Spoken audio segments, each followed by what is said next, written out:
Graffiti walls, cracked sidewalks, and the heavy boom of drums echoing through the night. The air smells of smoke, cheap liquor, and ambition. In that chaos, a legend was born. His name was Old Dirty Bastard. When the Wu-Tang Clan exploded onto the scene in 1993, it wasn't just music, it was a movement. RZA, the mastermind. GZA, the philosopher. Method Man, the superstar. Ghostface, the soul. Raekwon, the storyteller.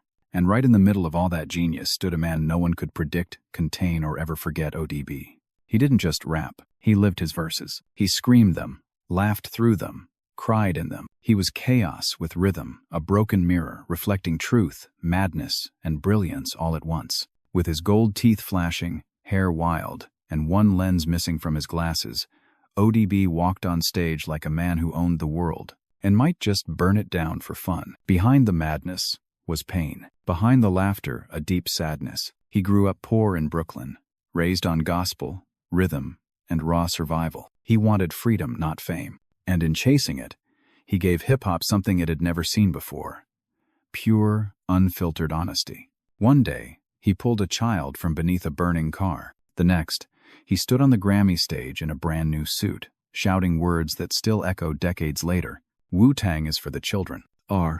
Old Dirty Bastard was never just a rapper. He was a revelation, a storm, a reminder that genius and madness often share the same heartbeat. From the streets of Brooklyn, to the blinding lights of the Grammys, to a mysterious death that still haunts hip-hop. This is the story of Old Dirty Bastard, the wild heart of Wu-Tang Clan. Before he became Old Dirty Bastard, before the chaos, the fame, the madness, he was simply Russell Tyrone Jones. Born the 15th of November 1968, in the heart of Brooklyn, New York. He was one of 6 children in a small, crowded apartment, raised by Cherry and William Jones, a working-class couple trying to keep their kids safe in a city that never slept. His mother worked as a police dispatcher. His father drove for the New York Transit Authority. There was structure in their lives, but not much peace. Russell was different from the start. He hated rules, hated being told what to do. He'd show up to school late, if at all wild hair, mismatched clothes, a grin that said, "I don't care." His mother nicknamed him Rusty because, as she said, he was always dirty. He didn't care about being clean, only about feeling free. But inside that restless boy burned a gift: music. His mother sang in church and played instruments. His older brother Ramsey was a drummer, a real one, playing gigs in local clubs.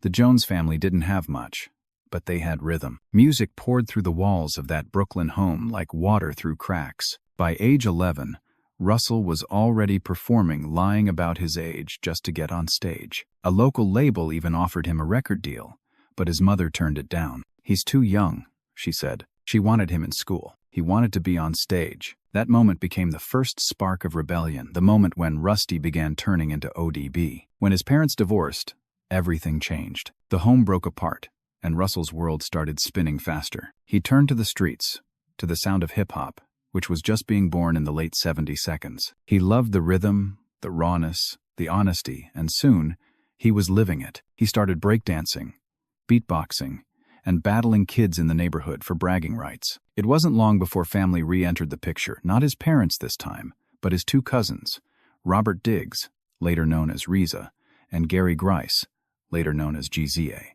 The 3 were inseparable. They called themselves the All In Together Now crew. They made homemade beats on cassette decks, recorded raps in basements, and dreamed of changing the world. They were young, hungry, and fearless. They studied 5% Nation philosophy, soaked up the wisdom of their older cousin Papa Wu, and filled their minds with spiritual codes, mathematics, and street lessons. That knowledge became their armor and their weapon. ODB would later lace his verses with that wisdom, hidden beneath his humor and wild energy. But even in those early years, he was unpredictable. He'd freestyle with intensity 1 minute, then burst out laughing, jump off stage, or start dancing mid-rhyme. He wasn't like anyone else, and he didn't want to be. While RZA and GZA focused on perfecting their craft, Russell wanted to feel it to make hip-hop dangerous again. By the mid-1980 seconds, the trio was gaining local buzz, performing anywhere that had a microphone. They dreamed of signing to a label, of bringing Brooklyn's raw energy to the world. But life had other plans. GZA and RZA would both get early record deals, and both would get burned by the system. And ODB, left watching it all from the sidelines, began to understand one brutal truth. The music business wasn't built for black men like him, not ones who refused to play by the rules. It was in that rejection, in that anger, that Old Dirty Bastard was truly born. The name came from an old kung fu film, but the spirit came from the streets. There's no father to his style. Russell Jones was no longer just a kid from Brooklyn. He was a voice of rebellion, a mirror of chaos, a soul that refused to be tamed. By the late 1980 seconds, New York City was a battleground of beats and concrete. Crack smoke drifted through the streets like a ghost. Boom boxes blasted Run D, MC, Eric B., and Rakim, and Public Enemy. In that chaos, three cousins from Brooklyn and Staten Island were quietly sharpening their swords. RZA, Jeezy, and Russell Jones, now calling himself Old Dirty Bastard, were ready to build something the world had never seen. They had already tried the system. RZA had signed with Tommy Boy Records under the name Prince Rakeem. Jeezy had inked a deal with Cold Chillin' Records. Both were chewed up and spit out by the industry. They'd seen the contracts, the lies, the gatekeepers. So when RZA came back home to Brooklyn, he had a new plan, one that would change hip-hop forever. He told ODB and Jeezy, "We're gonna form a group. 9 generals, 9 swords, 1 sound. They called it Wu-Tang Clan. Inspired by the Shaolin Kung Fu films, they watched endlessly movies where warriors fought for honor, for freedom, for survival. That's what Wu-Tang was. Hip-hop as a martial art. Every verse was a blade, every MC a fighter. The original lineup was massive: RZA, Jeezy, Method Man, Raekwon, Ghostface Killah, Inspector Deck, U-God, Master Killa, and Old Dirty Bastard, the wildest of them all. If RZA was the brain, and Jeezy was the wisdom, ODB was the soul, raw, unpredictable, and electrifying. When they hit the studio, the energy was chaos and brilliance colliding. They recorded a song called Protect Ya Neck. Grimy, unapologetic, and nothing like what the radio wanted. They sold it out of car trunks and local record shops. And just like that, the underground caught fire. Brooklyn loved it. Staten Island, Shaolin, as they called it, loved it. New York City was buzzing. Steve Rifkind, head of Loud Records, saw their homemade video for Protect Ya Neck on a local TV show and couldn't believe what he was seeing. 9 rappers? No manager? No stylist? No rules? It was madness, but it was real. He signed them, but under one condition from RZA. Each member would be free to sign solo deals with other labels. It was revolutionary. No one had ever done that before. Wu-Tang wasn't just a rap group, it was an empire. And in November 1993, the world met the army of Shaolin through their debut album. Enter the Wu-Tang, 36 Chambers. It sounded like nothing else. Dirty drums, dusty samples, screaming kung fu movie clips, and in the middle of it all, the wild, magnetic voice of Old Dirty Bastard. He didn't rap like anyone else. He sang off-key, yelled, whispered, and laughed through his verses. He was part preacher, part drunk uncle, part prophet. On tracks like Shame on a Nigga and Protect Ya Neck, he was pure energy, unpredictable and alive. The world had never seen anything like him. The album exploded. Critics called it revolutionary. Fans called it real. It went platinum, redefining East Coast hip-hop and bringing the underground back to life. The Wu was more than music. It was a philosophy. It was knowledge, struggle, and survival turned into art. Their symbol, that sharp golden W, became a badge of power for kids from every block. And in the center of it all stood ODB, half genius, half chaos, the voice of rebellion in a world that wanted control. The fame came fast, and so did the trouble. ODB's unpredictable behavior made him both beloved and feared. He'd storm stages, steal microphones mid-performance, laugh in the face of authority. He wasn't acting, that was him. A man too raw for the system he'd just helped change. But for that brief, shining moment, 1993 to 1995, the world was his stage. Wu-Tang ruled the airwaves. The East Coast had risen again, and the name Old Dirty Bastard became legend. He was the heart of the storm, and the storm was just beginning. Fame hit Old Dirty Bastard like a bomb. One day, he was the loudest voice in a dusty Staten Island studio. The next, he was a platinum-selling star with a Grammy nod and chaos in his eyes. When Wu-Tang exploded, labels fought to sign the wildest of them all. ODB joined Elektra Records, and in 1995, dropped a masterpiece of madness, Return to the 36 chambers, the dirty version. The cover? His food stamp card. The message? I came from nothing, and I'm still real. Brooklyn Zoo. Shimmy Shimmy Ya. No polish, no filter, just raw, beautiful chaos. ODB didn't rap, he erupted. The album went platinum. The man became legend. But fame was gasoline to his fire. He'd crash stages, snatch microphones, start fights and laugh while doing it. He was unpredictable, untamed, and unstoppable. Then came Mariah Carey's call. She wanted him for her fantasy remix. He showed up drunk, 3 hours late, demanded champagne and cash, then recorded the most iconic verse of her career. Me and Mariah go back like babies and pacifiers. It was chaos. It was magic.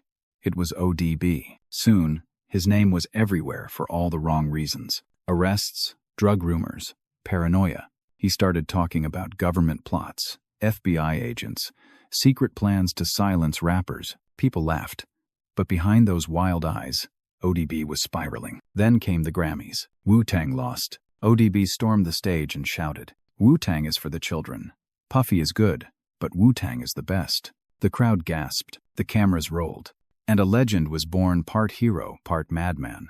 What they didn't know? Just one day before that outburst, he'd pulled a 4-year-old girl from under a burning car. That was ODB, unpredictable, wild, and human.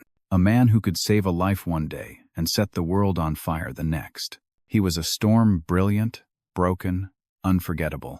And every storm eventually runs out of rain. By the late 90 seconds, Old Dirty Bastard was no longer just a rapper, he was a headline. Every stage crash, every mugshot, every outburst became front-page news.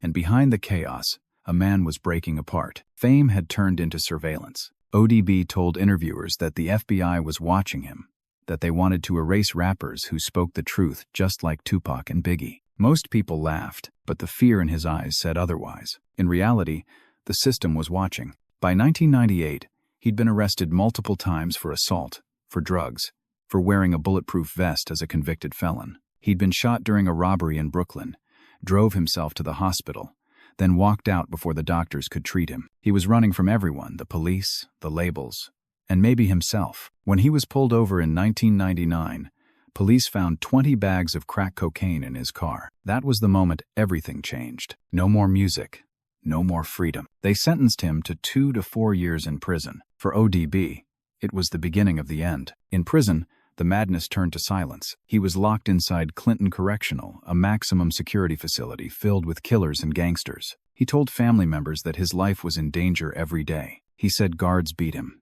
inmates threatened him, and someone wanted him dead. He started taking medication just to survive, to stop the voices, to stop the fear. He called home and told his mother, "They're trying to put something inside me." His mentor, Papa Wu, claimed the system was trying to implant a chip in his body. Whether real or imagined, paranoia was all he had left. By the time he got out in 2003, the world had moved on. Wu-Tang was fractured, and Dirty was lost. But Dame Dash and Rockefeller Records gave him one last chance, a $1 million deal, a promise of redemption. VH1 followed him with cameras for a documentary called Inside Out, ODB on parole. The footage was haunting. He laughed, joked, rapped. But there was something hollow behind his eyes, like a man standing at the edge of something he couldn't name. He said the hardest part about freedom was staying away from drugs because life without them is just too boring. He was trying to rebuild. He performed again with Wu-Tang at Rock the Bells. He smiled on stage, screamed his famous growl, and disappeared backstage like a ghost. Friends said he wasn't the same, quieter, slower, disconnected. Then came the 13th of November, 2004, 2 days before his 36th birthday. ODB was in the studio with RZA, working on new music. He complained about chest pains, said his heart was racing. Moments later, he collapsed. When paramedics arrived, he was already gone. The cause?